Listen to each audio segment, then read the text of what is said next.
So yeah, smoking it to the butt is not good. A nicotine addiction ain't exactly good for your health. Don't do drugs.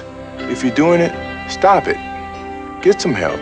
Oh wait, we're not talking about that? Oh, okay, right. Okay, so not long ago I made a video on the first two Cynthoni EPs. I thought they were good, but didn't measure up to the expectations that Sewerslvt ended on. They had all the tropes of Sewerslvt's music without the same emotional weight or rawness. The EPs were more focused on setting a mood or a type of ambience instead of doing anything super interesting. But, you know, it's a new project separate from Sewerslvt, so I think I need to come at it with different expectations. Mind you, I still thought they were good, but just above average, and nothing really more than that. If you want to hear a more in-depth opinion on the first two EPs, it's probably linked somewhere in this video. Anyway, I had pretty high hopes of whatever would come next. I was hoping it was a full-length album, but another EP's pretty fine too. Yeah, it turns out I put that previous video out just days before Cynthoni put out Smoke It to the Butt. I had no idea this was coming out and kinda dropped what I was doing to go listen to this, just out of pure curiosity. So this video will be somewhat of a companion piece or an expansion to the first review, official Hejai DLC if you will. Not many meme edits will be here, and I'll just give my opinion since the EP is like 4 songs long, and you can get any needed context from the previous video. The first track, Quitting Is Hard, Not Quitting Is Harder, in my opinion is this album's equivalent to Lexapro Delirium. Hell, I even think this song may even be on par with that song. It's a bouncy house track backed with vocal chops and some simple but really ear-catching melodies. While it doesn't really change up throughout the track, the sound design and production carries it to being great like its counterpart.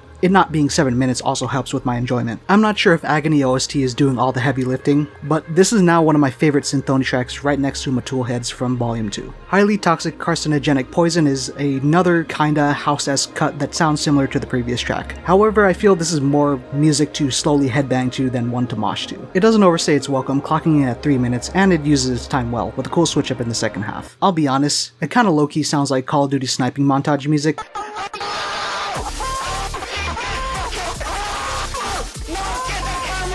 And I hope that's not just me. Not like that's bringing the track down, because I grew up with that kind of stuff. Just a weird observation I have, just ignore that. Dork After Dark is a longer house cut that's comparable to the first and also Lexapro Delirium I guess, but I feel this is somewhat of a step down from those tracks, but still remains pretty good. It has a 7-minute runtime and it takes its sweet ass time using it. Even when it does that, it doesn't really do much either. The production and sound design is still pretty good, and the little drops throughout the song tease something potentially good or interesting coming up, but it just never comes to fruition. I feel Cynthoni just kept on edging the entire song for a total of 7 minutes. Hurts to Know is a closer track and it does that job pretty well. In my opinion, it's one of the rawest tracks on the album, and it's really harkening back to Sewerslvt's heavier tracks. If I had to compare it, maybe it sounds a bit like Disassociating. At the very least, I didn't have to wait 3 minutes for the song to start. People in the comments are saying the song is dubstep, but I'll admit I have no idea if that's the case. And if it isn't metalheads being the most butthurt over a genre classification, electronic music fans are not that far behind, so respectfully I won't call it dubstep.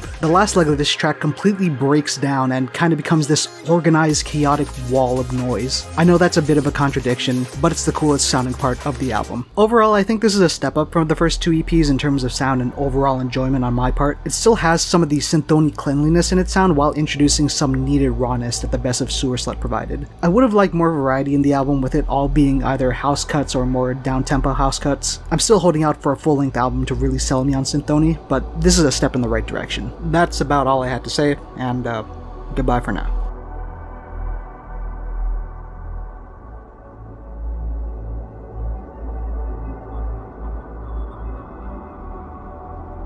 Stop between tracks, don't you tracks.